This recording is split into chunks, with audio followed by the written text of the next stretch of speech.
Welcome to our channel. Today we how to uninstall Calendly and remove LinkedIn booking links. Easy tutorial step by step clearly. To uninstall Calendly, first, open your device's application settings. On Windows, go to the Start menu and select Settings. Click on Apps and then find Calendly in the list. Select Calendly and click on the Uninstall button. Confirm the uninstallation process when prompted.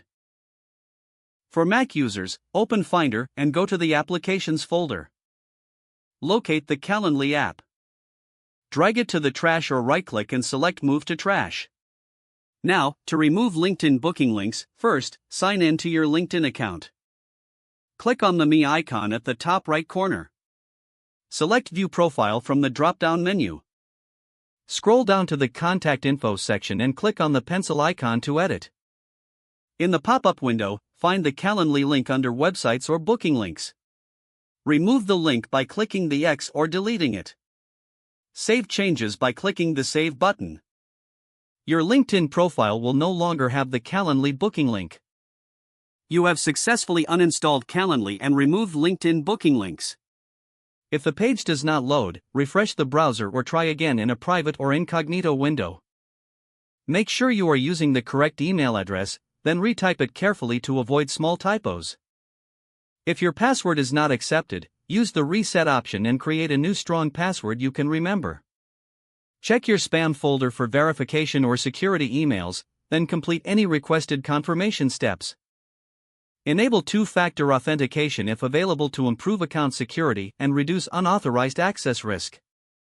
After signing in, review your profile details so your contact information and settings are accurate and current. If you see an error message, note it down and try again after restarting your device and internet connection. Log out when you finish, especially on shared devices, to keep your account and payment information secure. If the page does not load, refresh the browser or try again in a private or incognito window. Make sure you are using the correct email address, then retype it carefully to avoid small typos. If your password is not accepted, use the reset option and create a new strong password you can remember. Check your spam folder for verification or security emails, then complete any requested confirmation steps. Enable two-factor authentication if available to improve account security and reduce unauthorized access risk. After signing in, review your profile details so your contact information and settings are accurate and current. Don't forget to like this video and subscribe to our channel for more step-by-step tech guides.